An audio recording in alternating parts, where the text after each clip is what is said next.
You folks hear me okay? You folks hear me okay? Great. Good afternoon. Thanks for coming by today. Before we get started on the budget conversations, I wanted to provide a few details regarding today's shooting involving a Buffalo police officer.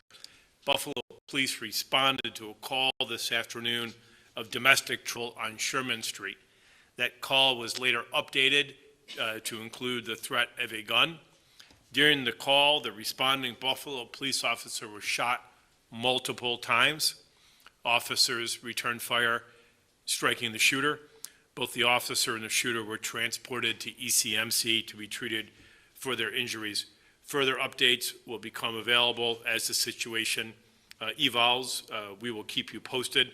But this is a stark reminder of the dangers that the brave men and women of the Buffalo Police Department face each and every day when they leave their homes to go to work every day. So our prayers are with that police officer and that officer's family.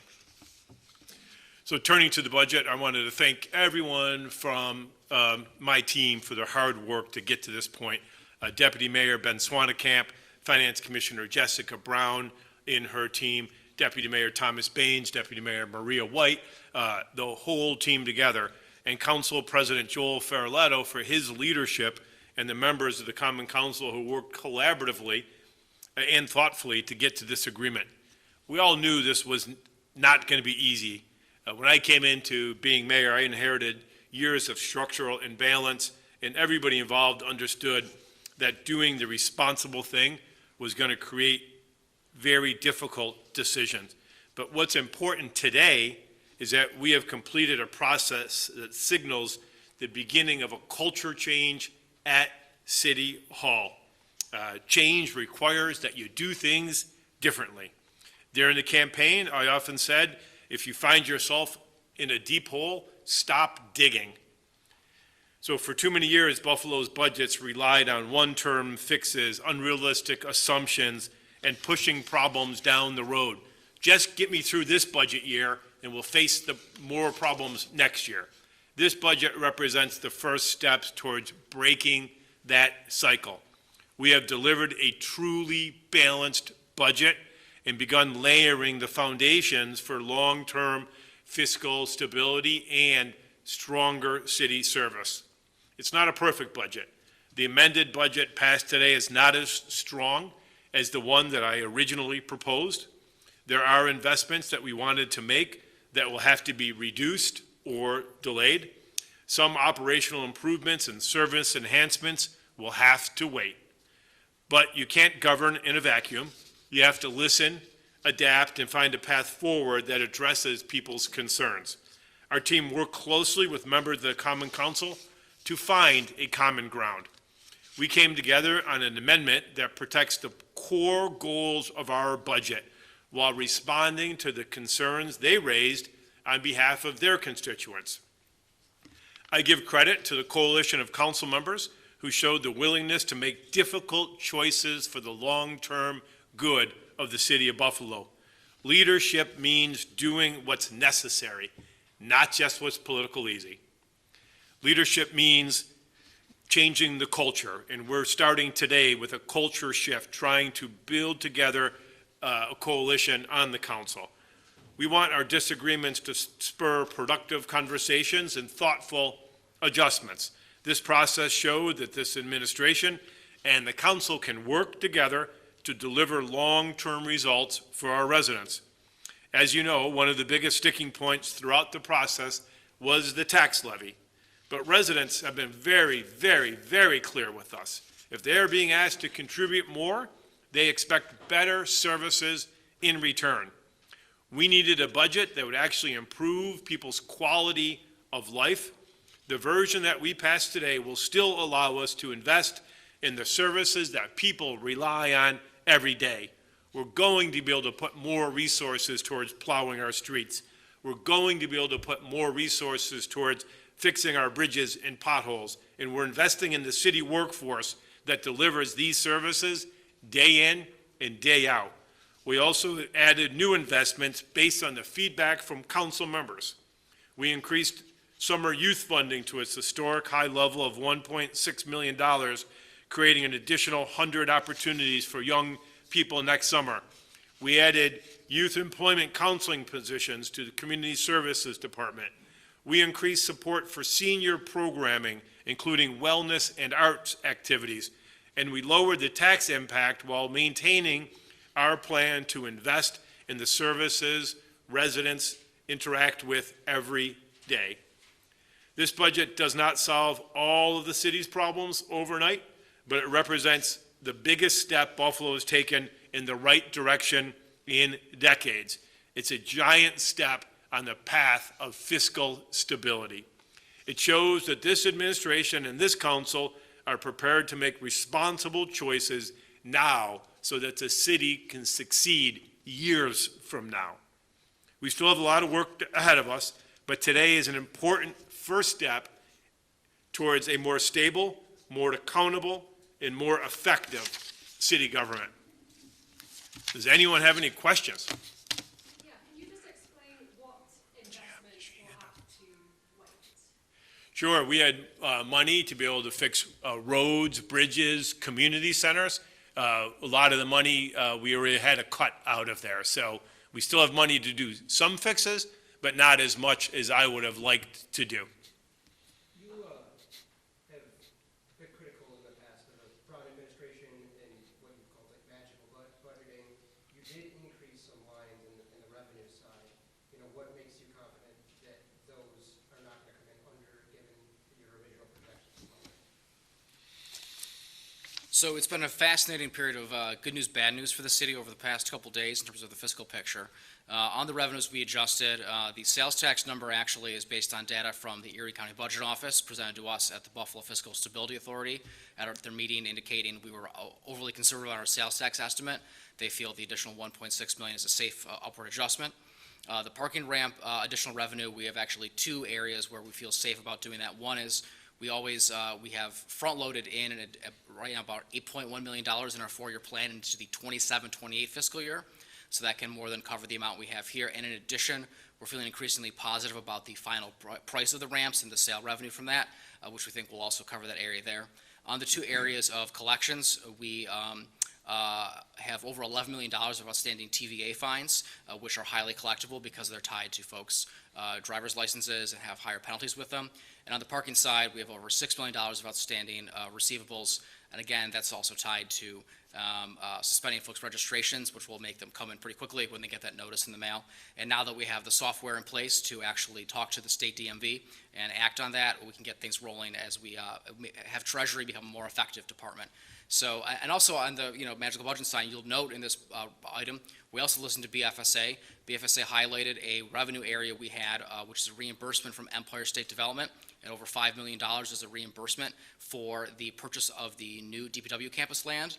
They indicated that money should be restricted and not as a revenue. So we actually accounted for that conservatively by taking it out and responding to their resolution and moving that into restricted fund balance and changing that item. This one's for the mayor. You were previously pretty bullish about sticking with the 25% increase, the math is math and whatnot. Now, obviously, those amendments have reduced that in order to kind of placate the council, essentially. So did you underestimate the power of the common council? No, some of the good news revenues that came in that the deputy mayor just outlined allowed me to have more flexibility. So we used that flexibility. And at the same time, people were asking for reductions. They were also asking for increases of spending. So we were able to balance that out. But because of new and unanticipated revenue coming in, it gave us a little more breathing room. And the math is still math.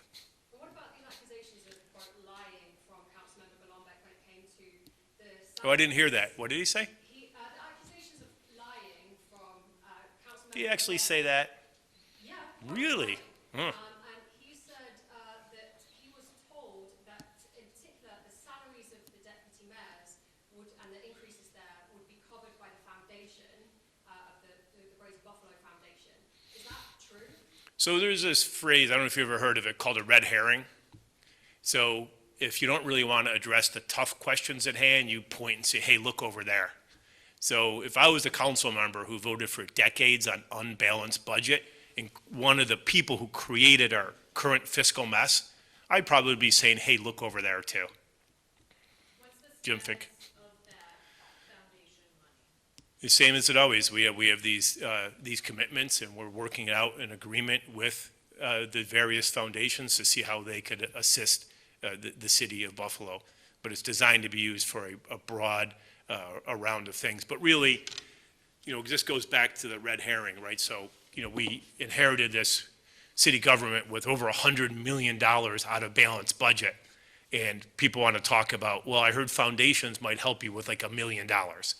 So talking about that over and over again, it really makes it so let's not talk about the fact that there's between $103 and $109 million deficit. So, if the foundation money all just went to the general fund, we'd still have the exact same fiscal position we're in right now. But on that, I encourage nonprofits to keep helping the city of Buffalo. And if they'd like to continue to do that, we're wide open. The mayor of the city of Detroit, brand new mayor, was elected at the same time I was, and they have a fund, called the Better Detroit Fund. And from November to early January, that mayor was able to accrue $24 million from both the Detroit philanthropic and the business community to help the city of Detroit go. So this is a model we'd like to explore, and it's a model that I would call, just only positive. But if you don't want to drive these people out of giving donations to the city of Buffalo, so we'd like this to keep coming. Mr. Fink? Mr. Frey, with the property tax being reduced to roughly 19%. Levy, yeah, the levy. Levy, I'm sorry. Does that push back your 4-year plan to maybe 4.5 or 5 years because of that loss of money? No, I mean, if the revenues hold up, right? So just less than 2 weeks ago, we were told we were going to receive more money in sales tax, coming in. And so with these various changes, the budget's fluid, right? It's nearly $700 million. So, these are all sort of nipping around the edges. So we hope this doesn't have an impact. You remember the 4-year plan calls for a 9% increase next year. But what we don't want to do is make any of these, reductions, too much, because then you're just back into the same position of chasing your losses. So we feel confident this is a good compromise budget. It will put us in a good condition for going into, next year. But having said that, we're in a tight spot. So we put things in this year's budget that I might not ordinarily have counted, like the Seneca Gaming, compact money. But in ordinary times, you probably wouldn't count that money, but we're not in ordinary times. And, we have over $100 million in deficit, and we found about $60 million of other revenues, and then the remaining approximately 40 is coming from the tax base. But is it counting like the Seneca money? Isn't it the same mistake that was done by previous administration? You're counting on the money and it's not there. Yeah. Well, I would say to this, Jim, is we're trying to only have certain revenue items in there. But because of these uncertain times, there was definitely a few things that we said, well, I hope this works out. We don't have direct control over whether or not people pay their traffic violations. We do know by that getting rid of our Windows XP operating system, it'll allow us to communicate with the state and maybe make people pay those outstanding fines. But, these are the items that you have to sort of balance out as you're moving forward. And we got some good news the last few weeks. We hope more good news is coming, but this is a sound, balanced budget. Why did this come down to the wire? We've had since like April 15th to sort this out. How come it took so long for you and the council to agree on these amendments? You have to ask the council.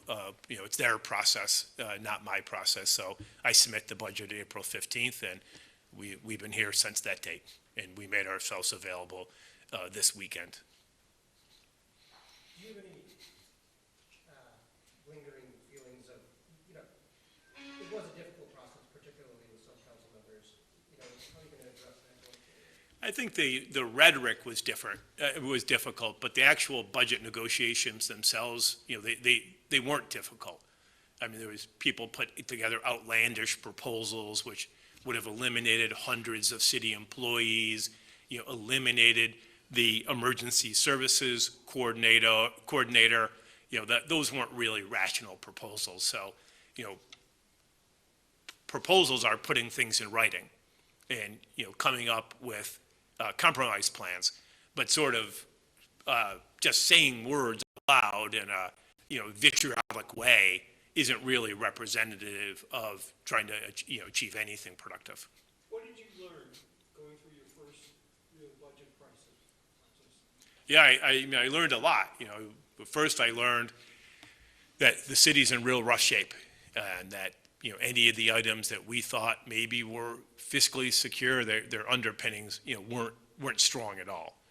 We learned that we have really bad reporting processes, throughout the city. We learned that different employees are in different timekeeping and time management systems. So we learned that there's a lot of things that need to be fixed. But we also learned, the culture of change is not an easy one. So I ran on the platform of the city is broke, the city is going to have to raise taxes, and the city is going to have to raise those taxes not only to pay our debts, but to deliver better services to the people of the city of Buffalo. And I won on that platform, but a lot of the council members were resistant to making that change. They wanted to continue limping along year to year. You can't cut your way to prosperity. They've tried it here. It didn't work. So, but I'm very proud of the council members who came together, short-term, long-term, people who are politically against me, people who are politically for me. They came together to put a budget proposal together that put the city on a sound financial footing, and I'm very happy that they approved that budget today. But personally for you, what did you learn? I learned all those things, Jim. I know, but what else? That's about it. Thanks, everyone.